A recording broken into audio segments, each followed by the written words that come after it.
हमारे यहाँ तुलसी के कुंड का भी विधान है। गोल कुंडा है ऐश्वर्य देगा, चौकोर कुंडा है। आप लोग कई बार देखे होंगे किसी किसी के यहाँ चौकोर तुलसी का क्यारा होता है, कुंडा होता है, वो वंश बढ़ाता है। षडाकृति का है, वो धन देता है, संपदा देता है।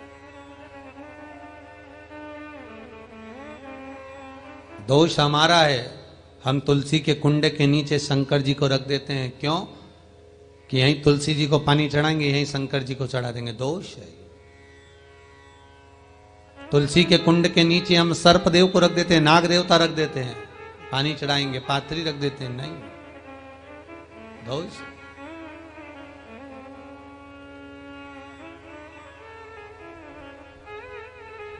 इसका दोष हम सबको स्वयं अगर गलती करते हैं तो स्वयं को भोगना। कैसा कुंड हो, 7 तरह के कुंडों का व्याख्यान तुलसी के रूप में कहा गया है महाराज। पहला गोल, दूसरा चौकोर, तीसरा षडाकृति, चौथा त्रिवेणी, 3 कोने वाला कुंडा। शास्त्र कहता है जिसके मार्ग घर में टुकड़े हो रहे हों, घर विभाजन की ओर हो रहा हो, तो 3 कोण का कुंडा घर में रखकर पूजा करने पर परिवार एक हो जाता है। 5वां, गार्डन में बिना कुंडे का, बिना कुंड का जो तुलसी का पौधा रोपित होता है, बिना कुंड के एक बगीचा जैसा बो दिया जाता है, तुलसी तुलसी उत्पन्न हो जाती है। महाराज वहां पर संपदा तो रहती है पर चिंता बहुत रहती है, टेंशन बहुत रहता है। क्यों? घर के दरवाजे के बाहर इतनी सारी बगीचे में तुलसा कर दी। कोई निकल कर जा रहा था, उसने थूक दिया, कोई निकल कर जा रहा था, उसने पानी डाल दिया, कोई श्वान ने, कुत्ते ने, किसी ने, बिल्ली ने गंदगी कर दी, उसका दोष आपको लगेगा। इसलिए कुंड के अंदर तुलसा का, तो वो धन तो देगा, जो तुमने बगीचे में तुलसा लगाई है, गार्डन तुलसा का करा, वो धन तो देगा, संपदा भी देगा, पर चिंता को बढ़ा देगा। 5वां,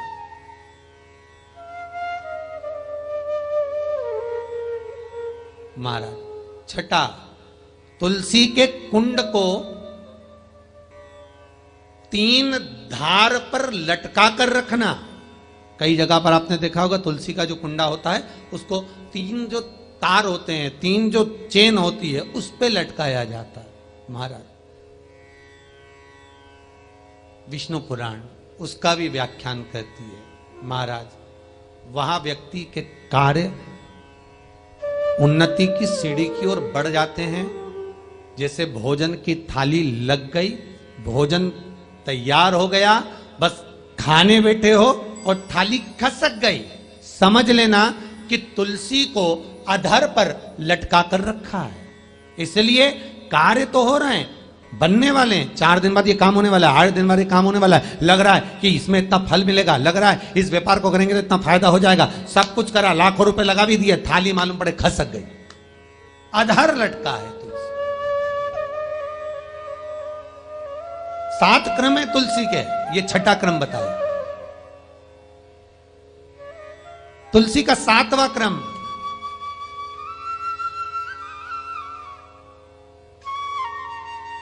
तुलसी का 7वां क्रम है। महाराज तुलसी का कुंडा जैसा घर के आंगन में है, तुलसी का कुंड जैसे घर के आंगन में विराज रहा है, ऐसा ही छोटा सा कुंड भगवान के लिए रोपित करें। प्रतिदिन भगवान की सेवा करते समय तुलसी का कुंड सम्मुख रखकर उसकी आराधना करना, फिर उस कुंड को वापिस बाहर ले जाकर रखना, फिर दूसरे दिन पूजन के समय पर कुंड को लाकर रखना। हम तो यहां तक कहते हैं, विष्णु पुराण गर्ग संहिता कल्याण का तुलसी अंग यहां तक वर्णन करता है कि आप पूरे साल ये नहीं कर सकते तो कम से कम कार्तिक के महीने में भगवान के सामने तुलसी का छोटा कुंड, चौकोर वाला, गोल नहीं, चौकोर कुंड लाकर भगवान के सामने रखकर छोटा सा कुंड का पूजन कर कर भगवान के साथ उस कुंड को वापस बाहर विराजमान करें, फिर कल लेकर आए, फिर विराजमान करें। आप पूरे साल नहीं कर सकते तो एक महीना